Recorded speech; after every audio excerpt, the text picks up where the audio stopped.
এই দেখো birthday boy, আজকে আমার বেবির জন্মদিন।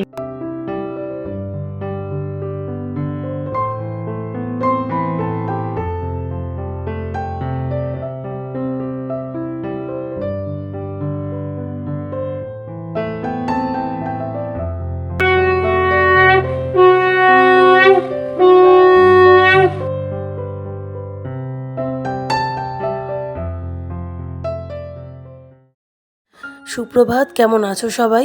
রাখি বক্সি ব্লগসের আরেকটি নতুন ব্লগে তোমাদের সকলকে স্বাগত। আজ হচ্ছে 17ই আগস্ট, আর আজ হচ্ছে সৌম্যর জন্মদিন। আর এখন বাজে সকাল এই 8:30টার কাছাকাছি হবে। তো আজকে আর সৌম্যকে স্কুলে পাঠাইনি, যেহেতু এই সপ্তাহটা স্কুলে গেল না, ওর জ্বর হয়েছিল। তো আজকে জন্মদিনের দিনও আর স্কুলে পাঠাইনি। পরীক্ষা কিন্তু চলছে ওদের এই সপ্তাহে, কিন্তু পুরোই গ্রেড পরীক্ষা ছিল। তো একটাও গ্রেড পরীক্ষাও দিতে পারিনি জ্বরের জন্য। তো ওই জন্য আজকেও আর পাঠালাম না।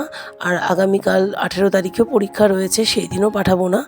তো যাই হোক, চলো এখন সমস্ত বিছনাপত্রগুলো সকাল সকাল ভালো করে গুছিয়ে নিলাম, কারণ ওপরে এখন প্রচুর কাজ রয়েছে। তো নিচটা কমপ্লিট করে নিয়েছি। Happy birthday. এই দেখো বার্থডে বয়, আজকে আমার বেবির জন্মদিন, কিন্তু জ্বর বাঁধিয়ে বসে আছে, কি আর খাবে। এই দেখো, দেখেছো কত পেন, পেন্সিল, রাবার, কল। আর এটা আবার বাইকের চাবি। এটা আবার বাইকের চাবি, আবার বাইক গিফট করা হয়েছে, ওপরের ছাদে আছে। এই দেখো, এই বক্সটা ওকে ওর টিচার দিয়েছে, ওর আন্টি যে বাড়িতে পড়ায় সে।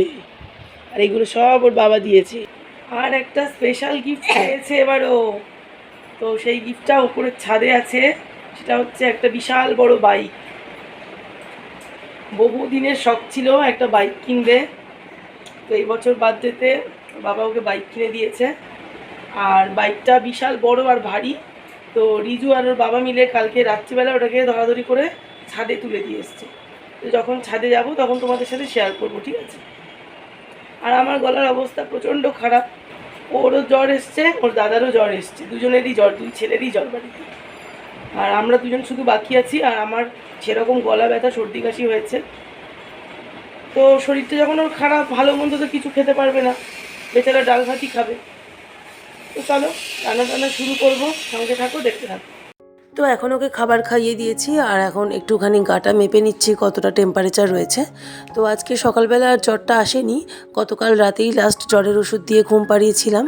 তো আজকে সকাল থেকে দেখলাম জ্বর আসেনি। তো এখনও জ্বর ছিল না। আর এখন আমি ছাদে চলে এসেছি, গতকালের সব কাঁচা জামা কাপড়গুলো সব শুকিয়ে গেছে। তো সেইগুলো এখন নিয়ে ঘরে চলে যাব। আর আজকেও কিছু কাচাকুচি এখন করার আছে, সেগুলোও কাচবো এখন। আর আজকে দিনটা ছিল বৃহস্পতিবার। তো সৌম্যর জন্মদিন হলেও সৌম্যর যেহেতু জ্বর হয়েছে, তো ওই কারণে কিন্তু ওকে কিছুই রান্না টান্না করে সেরকম দেবো না, কারণ জ্বরে আমি উল্টোপাল্টা ওকে দিই না কোনো খাবার। তো আজকে ডাল ভাতই করবো, আর তার সাথেও বলেছে 5 রকমের ভাজা করতে। তো 5 রকমের ভাজা করব। আর পায়েসটা তো মাস্ট, পায়েস তো অবশ্যই করব। তো এই হবে আজকের লাঞ্চ। আর ওর যখন জ্বরটা কমে যাবে, শরীরটা ভালো হয়ে যাবে, তখনই কিন্তু রান্নাবান্না করে ওকে খাওয়াবো। আর ওর মামা তো প্রত্যেকবার কেক নিয়ে আসে। তো আমার ভাইকে ওই জন্য বারণও করে দিয়েছি যে আজকে ও কেকও খাবে না। তো কেক টেকও কাটা হবে না আজকে, যেহেতু শরীর ভালো না, তো কিছুই হবে না। তো চলো এখন এই যে জামা কাপড়গুলো সব কাচা হয়েছিল সেগুলো সব মেলে দিলাম। তো জামা কাপড়গুলো সব তুলে নিয়ে এলাম। আর আজকে যেগুলো ছিল কাচার সেগুলো সব কাচতে বসিয়ে দিয়েছি। আর এখন বাজে 10:30। আর ওর বাবা বাজারে গেছিলো, তো এই সবজি টবজি নিয়ে এসছে, সৌম্যকে ডাল দিয়ে সবজি দিয়ে একবারে করে দেবো। আর 5 রকমের ভাজার জন্য সবজি আনতে বলেছিলাম, তো 5 রকমের ভাজার সবজিও নিয়ে এসেছে। তো চলো এগুলো এখন গুছিয়ে রাখবো, আর তারপর রান্না বসিয়ে দেবো। আর পায়েসটাও এক্ষুনি বসাতে হবে। আর রিজু তো সকাল সকালই কলেজে বেরিয়ে গেছে, তো ওকে একটুখানি ফেনে ভাত করে দিয়েছিলাম। ও সকালে তো সেরকম কিছুই খেতে পারে না, তো ওকে ফেনে ভাত করে দিয়েছি। ও ফেনে ভাত খেয়ে বেরিয়ে গেছে, আর ফিরবে সেই সন্ধেবেলা। আর একটু ছানা করে দিয়েছিলাম, তো ছানাটা টিফিন নিয়ে গেছে। তো এই হচ্ছে ব্যাপার। আর তোমার এই সবজি টবজিগুলো গুছিয়ে তারপরে তোমার ওই 5 রকমের ভাজার যে সবজি কাটা সেগুলো কাটবো, তারপরে পায়েসটা বসাবো, আর ডাল ভাত তো করবোই। আর সৌম্য তো আবার মুসুর ডাল খেতে খুব একটা পছন্দ করে না, তো ওই জন্য আজকে মুগের ডাল করব। আর দেখো শরীরটা খারাপ বলে ওর বাবা দুজনের জন্য দুটো ডাব নিয়ে এসেছে, তো এখন ওকে ডাবের জলটাও কেটে দিয়ে দিচ্ছি। আর এখন ডাবের জলটা খাবে, তারপরে একদম ছাদে উঠে যাবে বাইক চালাতে। আর আমি এদিকে নিচে কাজবাজগুলো সব কমপ্লিট করে নেবো। আর এখন সৌম্যকে ডাবের জলটা দিয়ে দিচ্ছি, আর এখন ওর বাবা এই দিকটায় পাশটায় বসে রয়েছে। তো এখন খেয়ে ওর বাবার সাথে উঠবে ছাদে। তো এই যে দেখো গতকাল সন্ধ্যেবেলায় ওর বাবা অফিস থেকে আসার সময় এই বাইকটা ওর জন্য কিনে এনেছে। তো ওর বহুদিনের শখ ছিল বাইক কেনার, তো ওই জন্য এখন বাইকটাকে নিয়ে ছাদে উঠেছিল। আর এই ভিডিওটা আমি করিনি, ওর বাবা করেছে, তো ওই জন্য ভিডিওটা তোমাদের সাথে একটু শেয়ার করে দিলাম।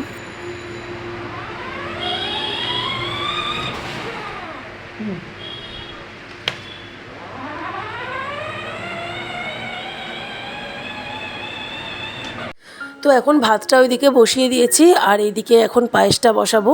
তো এই জন্য 3 প্যাকেট দুধ নিয়ে নিয়েছি। আর এখন দুধটা ভালো করে জাল হয়ে যাবে, আর এদিকে গোবিন্দভোগ চালটাও ভিজিয়ে রাখবো। তো চলো পায়েসের দুধটা বসিয়ে দিলাম, আর এই চালটাও ভিজিয়ে রেখে দিয়েছি। আর টুকটাক কটা বাসন ছিল সেগুলো সব মেজে নিচ্ছি, আর বাকিগুলো কাজের দিদির জন্য রেখে দিয়েছি, ও এসে মাজবে। তো আজকে বিকালে সৌম্যর জন্মদিন উপলক্ষে একটা সৎসঙ্গর আয়োজন করেছি, মন্দিরে দেব সৎসঙ্গটা। সৎসঙ্গ মানে হচ্ছে তোমার মাতৃ সম্মেলন দেব, যেহেতু এটা শ্রাবণ মাস, আমাদের বড় মায়ের মাস, তো ওই জন্য মাতৃ সম্মেলনটাই দেবো। আর আমার সৌম্যর জন্য মানসিকও করা ছিল। সৌম্য যখন গত মাসে 1 মাস পুরো জ্বরে ভুগলো, তো তখন আমি মানসিক করেছিলাম যে ও সুস্থ হয়ে গেলে আমি একটা সৎসঙ্গ দেব। তো যাই হোক, সেইটাই আজকে জন্মদিনের দিন, ভালো দিন, ওই জন্য আজকে বিকালবেলা মন্দিরে সৎসঙ্গ দিতে হবে, আর যেতেও হবে। তোমার এই 4:30-5টার মধ্যে চলে যেতে হবে। আর এখন দুধটা ভালো মতন ফুটে উঠেছে, তো এখন এর মধ্যে মিছরি দিয়ে দিলাম, আর গোবিন্দভোগ চালটাও দিয়ে দিলাম, আর দিয়ে দিলাম কটা কিশমিশ। আর কাজুটা বাড়িতে ছিল না, তো কাজু দিতে পারিনি ওর জন্য। আর ওদিকে কিন্তু ভাতটাও মোটামুটি হয়ে এসেছে, আর ভাতটা নিভিয়ে এখন কিন্তু ডালটা বসিয়ে দিয়েছি। তো আজকে আর মুগের ডালটা ভেজে রান্না করছি না, কাঁচা রান্না করছি, মানে কাঁচা মুগের ডাল সিদ্ধ করছি। কারণ মুগের ডাল ভেজে করলে তারপরে অম্বল টম্বল হয়, ছেলেটার শরীরও ভালো না, তো ওই জন্য মুগের ডাল আর ভাজা করে করলে ওর শরীরে প্রবলেম হয়ে যাবে। তো ওই জন্য কাঁচা মুগের ডাল করলাম, বসালাম। আর এদিকে সৌম্যকে একটু ফল কেটে দিচ্ছি, আপেল খেতে ভালোবাসে, তো আপেল দেবো আজকে। আর এদিকে ডাটা আর বিনস বের করে রেখেছি, এটা ডালের মধ্যে দেবো, আর একটুখানি গাজরও দেবো। আর এটা হচ্ছে তোমার 5 রকমের যে ভাজা খাবেও, তার জন্য এই সবজি কেটে নিচ্ছি। তো এখানে আছে কুমড়ো, বেগুন, কাঁকরোল, আলু, আর ওদিকে ব্যাট পাঁপড়গুলো আছে, সাবুর পাঁপড়, তো সেই পাঁপড় ভাজবো। তো এই 5 রকম ভাজাই ও খেতে চেয়েছে, তো সেই অনুযায়ী এখন সবজিগুলো কেটে নিচ্ছি। আর প্রত্যেকবার তো ওকে কিছু না কিছু ভালো মন্দ রান্না করে দিই, যেমন ধরো কোনোবার ফ্রায়েড রাইস করি, কোনোবার বিরিয়ানি করি। তো এবছর আর কিছুই হবে না। তো প্রত্যেকবার ওর মামা মামিরাও সব আসে, আর ওদেরকেও খাওয়া দাওয়া করতে বলি, ওরাও খায়। আর প্রত্যেক বছর ওর মামাই ওর বার্থডের কেক কেনে। তো এইবার যেহেতু শরীর খারাপ, তো ও নিজেও কিছু খাবে না, ডাল ভাতই রান্না করছি, তাই আর ভাইদেরকেও বলিনি আসতে, আর কেকও আনতে বারণ করেছি। আপাতত আজকে দিনের মতন কোনো মানে অনুষ্ঠানই আমি করছি না, কারণ ওর শরীরটা ভালো নয়। কিন্তু মানসিক যেহেতু করা রয়েছে, তো আমি ভাবলাম জন্মদিনের দিনই সৎসঙ্গ মাতৃ সম্মেলনটা দেওয়া যাক। তো এই জন্যই আরও আজকের দিনটার জন্যই মানে ভেবে রেখেছিলাম যে সৎসঙ্গ মাতৃ সম্মেলনটা দেবো। আর এখন সমস্ত সবজিগুলো কেটে নিয়েছি, প্রথমেই পাঁপড়টা ভেজে নিলাম, আর তারপরে এক এক করে কাঁকরোল, কুমড়ো, আলু, বেগুন সব কটাই ভেজে নেবো। আর ওদিকে কড়াইটায় দেখো সবজিগুলো বসিয়ে দিয়েছি, আর ওদিকের কড়াইটায় এখন ডালটা হচ্ছে। এই যে দেখো গাজর, বিনস, ডাঁটা এই দিয়েছি, এটা দিয়ে আজকে মুগের ডাল করব। তো ডাল আর ভাজা এগুলো হয়ে গেলেই আমার হয়ে যাবে, কারণ আজকে আমার প্রচণ্ড তাড়াহুড়ো রয়েছে। আর এখন তোমার মোটামুটি এই 12:15টার কাছাকাছি বেজে গেছে। তো এখন শেষে বেগুন ভাজাটা বসালাম। আর এখন এই রান্নাগুলো কমপ্লিট করে আমি চলে যাব স্নান করতে। তো দেখো রান্নাগুলো তোমাদের দেখিয়ে দিই, ভাত আর সবজি দিয়ে মুগের ডাল ওদিকে, আর এদিকে রয়েছে 5 রকম ভাজা, আর এই হাঁড়ির মধ্যে রয়েছে পায়েস। তো ব্যাস সিম্পল আয়োজন, শরীর খারাপ যেহেতু ছেলের আর কিচ্ছু হবে না। তো দেখো বন্ধুরা, এখন কিন্তু স্নান করে ওপরে চলে এসেছি, আর ঠাকুরকে সুন্দর করে পুজো দিয়ে দিয়েছি। আর এখন নিচে নেমে যাব সৌম্যর জন্য, এ দেখো খাবারটা বেড়ে নিচ্ছি। আর এই যে রূপোর থালা বাটি চামচ গ্লাস এটা আমার বাপের বাড়ি থেকে দেওয়া হয়েছে, রিজু সৌম্য দুজনকেই দেওয়া হয়েছে। তো সেইটাই বের করে মেজে ধুয়ে রেখেছিলাম। তো এখন এই রূপোর বাটিতেই প্রত্যেকবার ওকে আমি পায়েসটা দিই, তো আজকেও সেটাই করছি। আর ওদিকে তো ওর বাবাকে বলেছিলাম 5 রকমের মিষ্টি আনতে, কিন্তু ওই ছেলে আমার মিষ্টি একদমই খেতে ভালোবাসে না। তো ও আবার ওর বাবাকে ফোন করে না করে দিয়েছে। তো ওর পছন্দের ওই কালাকাঁদ মিষ্টি এটাই ও একমাত্র ভালোবাসে, তো এটাই একটা দিলাম। আর এ দেখো এখন গ্লাসের মধ্যে জলটাও নিয়ে নিচ্ছি। তো আমার সাজানো মোটামুটি কমপ্লিট, আর এখন ভাতটাও বেড়ে নেবো। তো ওর বাবাকে ওকে বললাম যে নিচে স্নানটা করিয়ে দিতে, আর আমি ততক্ষণ এদিকের অ্যারেঞ্জমেন্টগুলো করছিলাম। তোমরা যারা এই মুহূর্তে আমার ব্লগটা দেখছো প্লিজ একটা লাইক করে দিও, আর আমার ব্লগের কোনো অংশ যদি তোমাদের পছন্দ হয় তো অবশ্যই কমেন্ট করে জানাবে, আর অতি অবশ্যই কিন্তু চ্যানেলটাকে সাবস্ক্রাইব করে আমার পাশে থাকো। আর যেসব বন্ধুরা ভিডিওগুলোকে ওয়াচ করো কিন্তু লাইক কমেন্ট করো না, তাদের উদ্দেশ্যে কয়েকটা কথা বলতে চাই। আমি এটুকুই বলতে চাই যে আমরা ব্লগাররা কিন্তু এই লাইক আর কমেন্ট ব্যাপারটাকে কিন্তু খুব এনজয় করি, আর আমরা কিন্তু এটাতে প্রচণ্ড মোটিভেটেড হই। আর তোমরা তো অনেকেই জানো যে একটা ভিডিও বানানো কিন্তু চারটিখানি কথা নয়, সারাদিন সংসার সামলে সমস্ত কাজ সামলে তবু আমরা এই কাজটা চালিয়ে যাই, কারণ এটা আমাদের পছন্দের কাজ। শুধুমাত্র আর্নিং কিন্তু কখনোই ব্লগারদের লক্ষ্য হয়। এই কাজটা কিন্তু আমরা খুব এনজয় করে করি, এটা কিন্তু আমরা ভালোবেসে করি। আর এই কাজের প্রতি ভালোবাসা না থাকলে কিন্তু ইউটিউবে ধৈর্য ধরে সফলতা কিন্তু পাওয়া একেবারেই সম্ভব নয়। আর দেখো এর সাথে সৌম্যর বাবা এখন সৌম্যকে আশীর্বাদ করে নিচ্ছে।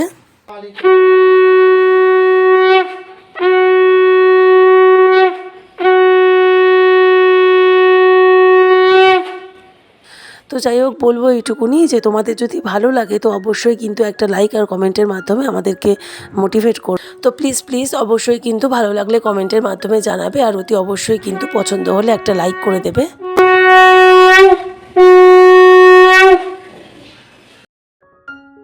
আর এখন আমরা দুজনেই ওকে আশীর্বাদ করে নিয়েছি, আর এখন ওকে একটুখানি করে পায়েস আর জল খাইয়ে দেবো।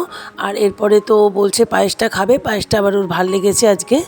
তো এখন পায়েসটা খাক, তারপরে ওর জন্য যে ভাতের থালাটা সাজিয়েছি সেটাও ওকে দিয়ে দেবো।